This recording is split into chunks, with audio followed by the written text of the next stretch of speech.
Shalom jemaat sekalian yang terkasih dalam Tuhan. Salam berjumpa kembali di GKM Menyapa edisi hari ini. Saudara yang terkasih, Bapak Ibu boleh baca di belakang ya. Kalimat di belakang saya ini bertuliskan, tenanglah jiwaku.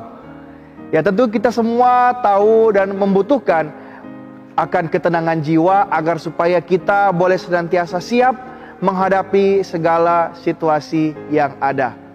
Sebagian besar kita juga sudah sadar bahwa ketenangan jiwa yang sejati hanyalah berasal daripada anugerah kehadiran Tuhan semata di dalam kehidupan kita.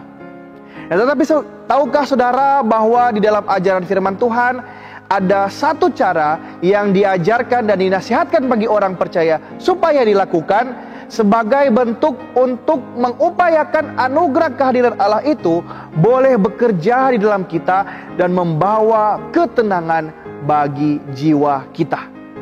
Cara apakah itu saudara? Cara itu adalah dengan melatih hidup kita di dalam hikmat dan kebijaksanaan.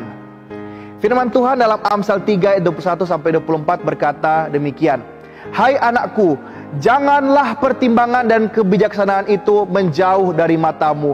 Peliharalah itu, maka itu akan menjadi kehidupan bagi jiwamu dan perhiasan bagi lehermu. Maka engkau akan berjalan di jalanmu dengan aman dan kakimu tidak akan terantuk. Jikalau engkau berbaring, engkau tidak akan terkejut, tetapi engkau akan berbaring dan tidur nyenyak. Nah, saudara yang terkasih dalam Tuhan, hidup dalam hikmat itu sangatlah penting. Menghadapi pergumulan atau cobaan hidup itu adalah suatu hal yang memang tak terhindarkan. Tetapi menceburkan diri ke dalam pencobaan secara sengaja itu adalah cerita yang lain, saudara, ya. Hidup tanpa berhikmat itu sama saja dengan selalu membawa diri kita senantiasa dalam bahaya setiap saat.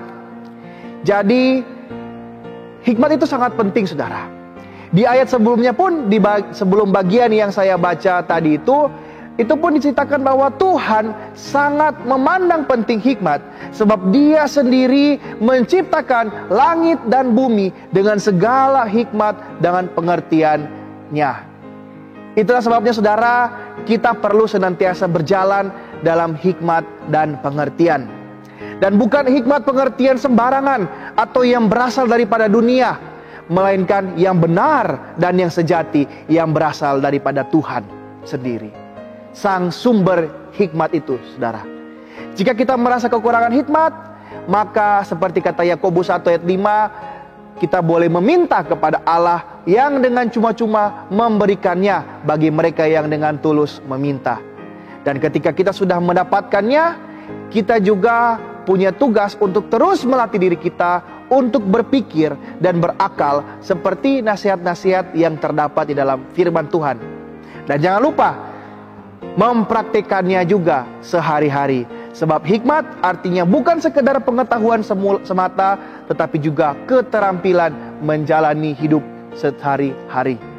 Dengan latihan demikian, saudara, hikmat Tuhan itu boleh terpatri secara permanen dalam hidup kita dan boleh menuntun setiap pertimbangan kita menjalani hari-hari senantiasa setiap waktu.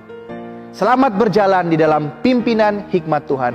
Semoga di sepanjang hari ini, sepanjang bulan Februari ini, dan hingga seterusnya, kita boleh semakin bijaksana dan semakin mengalami ketenangan jiwa yang berasal daripada Tuhan.